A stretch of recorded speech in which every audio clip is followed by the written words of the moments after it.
See, this isn't functional. The builders like to put big old shrubs right between the irrigation line and concrete.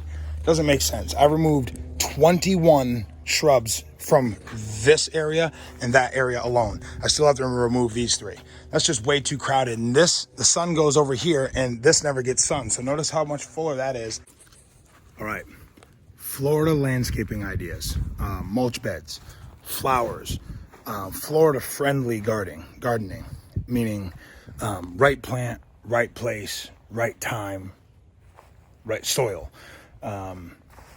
Right plant, right place means you're not going to get some fully tropical fruit plant that belongs growing amongst many of its own species and varieties to help pollinate and, you know, resist certain insects, disease, and you're not going to grab one of those and put it in Maine in a garden bed in March. It's not warm enough. The soil is not tropical soil. If it's tropical soil, it needs to drain pretty fast and get wet and get, you know, drain quick. It's just too cold, and the seasons aren't long enough. And second, if it's a tree that usually grows in, you know, bunches of similar trees like oranges and nectarines, and they're all similar species and varieties, you know, they help each other out. When you take a variety like that and you take it out of its family and you put it in a place around your house just because you like the way it looks, that's called monoculture. I believe, don't quote me, but it's not going to do well. Like, I have a peach tree in my backyard. It's the only one. It's doing okay, but only because my neighbor has kumquat. Florida friendly gardening, landscape ideas, make sure that your stuff is functional and it makes sense for your yard. Everybody wants extravagant things that your neighbors don't have, but these communities down here all have the same type of gardening because it's what works. So unless you're willing to study and learn about how to keep these things going, and unless you're the type of person who likes to go outside a lot and spend time in your garden, don't go extravagant. Go with what's tried and true. Just study up. So what we're doing here for this client here is we're doing aloe and succulents. You know, we got some big aloe vera, right? We got some small aloe vera, and we got some succulent pots, and we got some Aztec grass and this. All right, so succulents do really well outside.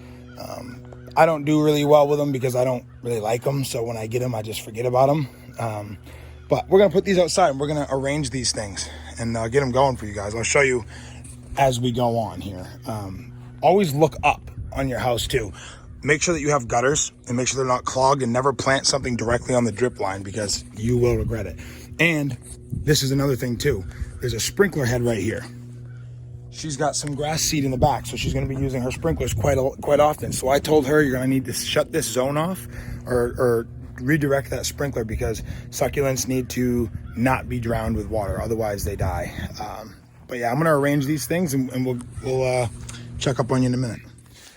And before you put your stuff in the ground, make sure you just kind of walk around the yard like this and see what the neighbor's gonna see and what the owner's gonna see when they walk up to the property. You know, kind of just give her one of these right here.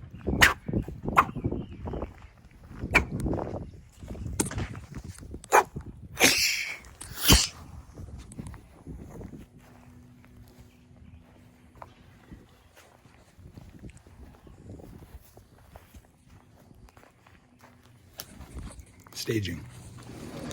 Planting phase.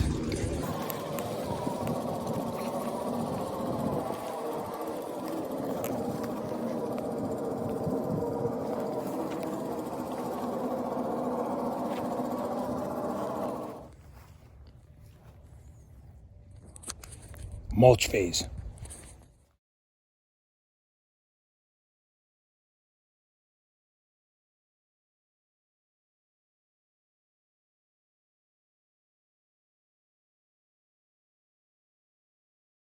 Just kidding. Never return you. Thebomb.com. Yeah.